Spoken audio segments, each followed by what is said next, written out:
Madame, Monsieur, bonjour et bienvenue à ce journal. Voici les titres. Aujourd'hui, 12 octobre, journée mondiale de la vue. Dans le monde entier, on observe une recrudescence des cécités provoquée par la vieillesse, certaines maladies ou un mauvais usage des yeux.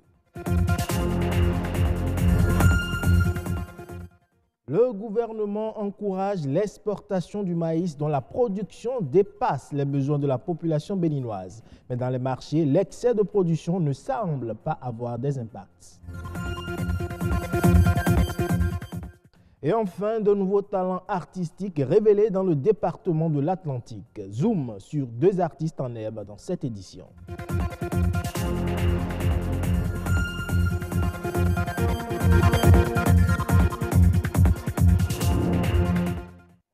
Démarrons ce journal par un chiffre, 180 millions. Eh bien, c'est le nombre de personnes qui souffrent d'une incapacité visuelle dans le monde. La journée mondiale de la vue célébrée ce jour entend sensibiliser l'opinion sur la prévention et le traitement de la perte de l'acuité visuelle. Patrick Adjaboudjou. 180 millions, c'est le nombre de personnes qui souffrent d'une incapacité visuelle dans le monde. Parmi eux, 40 à 45 millions d'entre elles sont aveugles. Ces chiffres pourraient doubler d'ici à 2020, conséquence de l'accroissement démographique et du vieillissement des habitants de la planète. La journée mondiale de la vue est consacrée chaque année au problème de la cécité dans le monde. Elle vise à sensibiliser davantage l'opinion à la prévention et au traitement de la perte de l'acuité visuelle. Seul le dépistage précoce permet d'éviter jusqu'à 80% des cas de cécité. Selon les spécialistes, il faut privilégier la distribution de suppléments de vitamine A pour prévenir la cécité infantile. En ce jour 12 octobre, les gouvernements et les organisations de soins oculaires, les professionnels de santé qui s'emploient à éliminer la cécité évitable sont appelés à sensibiliser davantage l'opinion à cet important problème de santé publique. C'était plutôt Gloria Oni. On retrouve à présent Patrick Adjaboudjou qui nous dit que mercredi dernier, c'était la 16e journée internationale contre la peine de mort. À cet effet, Amnesty International a organisé à Cotonou une table ronde des leaders religieux autour de la thématique de la vindicte populaire. Au Bénin, où en est-on au sujet de ce phénomène? Suivons ensemble. La peine de mort, encore appelée peine capitale, est la sentence la plus lourde des peines que la justice puisse infliger à une personne reconnue coupable d'infractions les plus intolérables. Depuis le 21 février 2018, plus de peine de mort en République du Bénin. Cette décision, prise par décret présidentiel le 15 février 2018, promeut la protection du droit à la vie. On pourrait donc à cette étape dire que pour le Bénin, la question de la peine de mort est close et réglée. Mais hélas, ce n'est pas le cas parce que sur le plan institutionnel, l'État a pris sa décision. Il faut aussi s'interroger si cette décision a écho au niveau de la conscience collective. Pas manque d'éducation aux droits humains, pas un certain divorce entre les populations et la sécurité d'une part et entre les populations et la justice d'une part. Cette population se met sur l'émotion et s'octroie la justice à qui le veut dans la rue, ce que nous avons appelé la vindicte populaire. À l'occasion de la célébration de la 16e journée mondiale contre la peine de mort, la problématique de la vindicte populaire a fait objet de débats entre les leaders religieux. À l'issue des échanges, les panélistes se réjouissent de l'accalmie qui règne au Bénin, même si des craintes persistent encore après le vent des vindictes populaires qui a secoué le pays entre avril et juin 2018. Nous avons peur que, cette accalmie reste une accalmie conjoncturelle si nous ne touchons pas aux fondamentaux, aux causes structurelles de la chose. L'une des causes structurelles de la vindicte populaire serait l'insuffisance de l'application de l'article 40 de la Constitution béninoise, un article qui encourage l'éducation aux droits humains, tant à l'école que dans d'autres sérails de la vie. Éduquer l'enfant dès la base. Un commandement de Dieu a dit « tu ne voleras pas ». Un autre commandement de Dieu a dit « tu ne tueras pas ». L'enfant à qui on inculque déjà ces valeurs à la base sait que la vie est sacrée. Sait aussi que la chose qui appartient à autrui est sacrée et qu'il doit travailler de ses propres mains pour gagner sa vie. La vie humaine est sacrée et le droit à la vie est le premier droit fondamental de la personne humaine, un droit consacré à l'article 4 de la Charte africaine des droits de l'homme et des peuples, une disposition qui interdit la vindicte populaire. L'Église catholique n'est donc pas pour la vindicte populaire, elle est donc contre la vindicte populaire parce que la vie doit être préservée. Dans la vie de l'islam, la vindicte populaire est interdite. Dans nos mosquées, dans nos églises, on doit dire vindicte populaire, c'est pas bon. Dieu a dit tel, le prophète a dit tel, Jésus a dit tel. La sensibilisation doit passer au niveau des églises, au niveau des mosquées, au niveau des couvents vaudous, même du côté culturel et cultuel. Les idées émises par cette panoplie de personnalités seront consignées dans un document pour être soumis à qui de droit. Allons à présent dans les marchés pour constater l'effectivité ou non de l'excédent de la production de maïs annoncé par le gouvernement. Le prix sur le marché est-il en baisse? Constat dans cet élément présenté par Yasmine Damata. Le Bénin fait face depuis quelques jours à une surproduction du maïs. Selon les chiffres révélés par le ministère de l'Agriculture, la production nationale est passée de 1 200 000 tonnes à 1 600 000 tonnes au titre de la campagne céréalière en cours. Marché d'Antokpa. Contrairement à ce qui se dit, malgré cet excédent de production, le prix du maïs sur le marché intérieur est toujours élevé.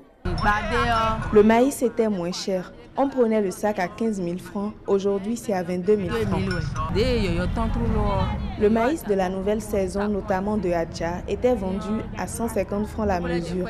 Actuellement, ça augmente de prix et c'est 175 francs et 200 francs.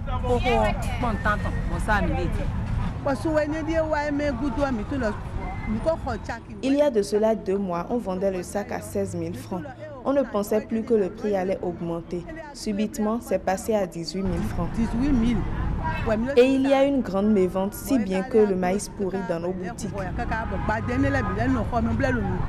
Mais comment comprendre alors cette hausse des prix dans un contexte où la production céréalière serait abondante?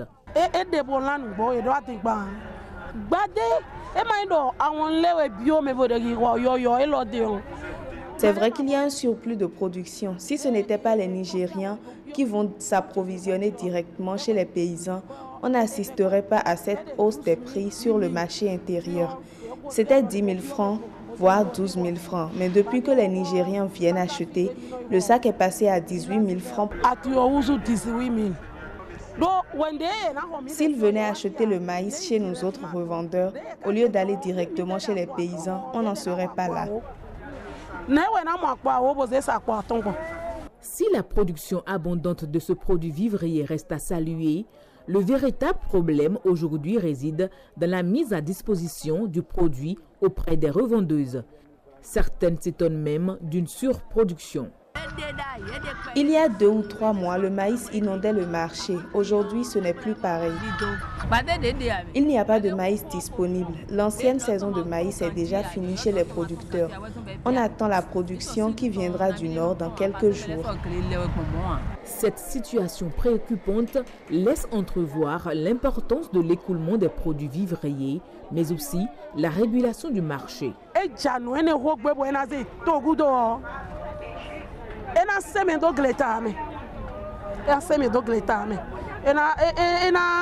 Si le gouvernement veut apporter l'excédent, il devrait collaborer avec les grossistes pour acheter au plan local avant de vendre à l'extérieur. Car il faut se rappeler, il y a quelques années, quand le Bénin devait exporter, il avait fait appel aux grossistes grâce à l'ONASA qui servait d'intermédiaire entre les grossistes et l'État. On arrivait ainsi à gagner un peu d'argent.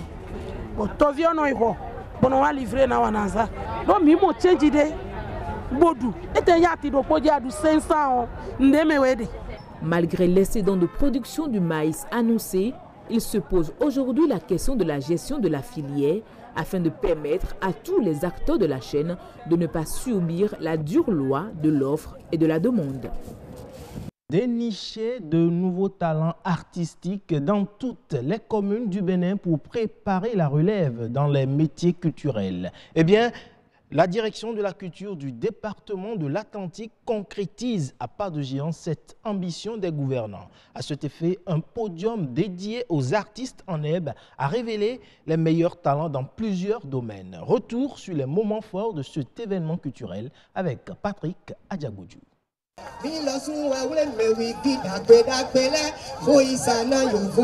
Chanter sur un podium est une première pour cet ancien chorégraphe. Face au public admiratif, Arnaud Ouessou a révélé l'étendue de son talent d'artiste. Morceau choisi.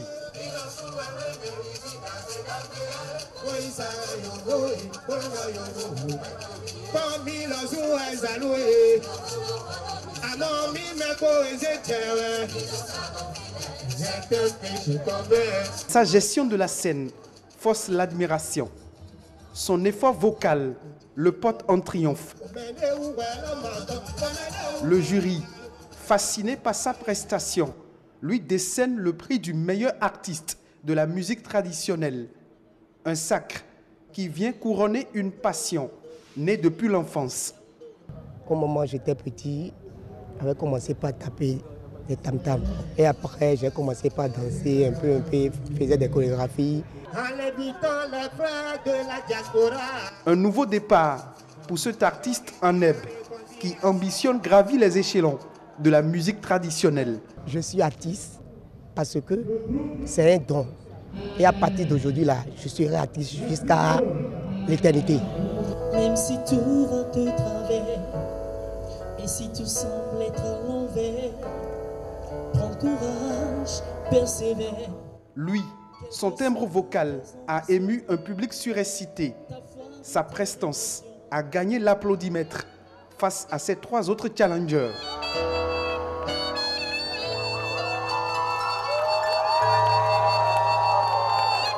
Le talent de cet artiste en herbe a séduit le jury qui a vu en lui un artiste déjà accompli. Je vais dire, j'ai fait une école de musique, j'ai fait 6 ans et pas plus tard 2 mois, j'ai été en Indonésie représenter le Bénin. J'ai été le meilleur saxophoniste, on m'a nommé ambassadeur culturel, donc je jouais déjà sur des scènes avant de me présenter sur ce podium. Mon défi, c'est de travailler d'abord l'instrument, mon saxophone que je vais plus valoriser et après maintenant les textes que j'aurai à composer. La musique moderne béninoise prend ainsi son envol dans le département de l'Atlantique avec de nouveaux talents. J'ai constaté qu'on est en train de mettre en terre une graine qui pourra germer et produire un fruit, j'espère un arbre, qui pourra porter des fleurs pour la culture béninoise.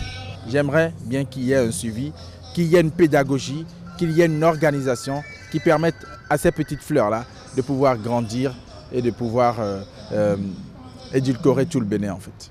Ce rendez-vous culturel a également permis de découvrir les talents artistiques qui tapissent encore dans l'ombre dans les domaines de la poésie et des danses traditionnelles.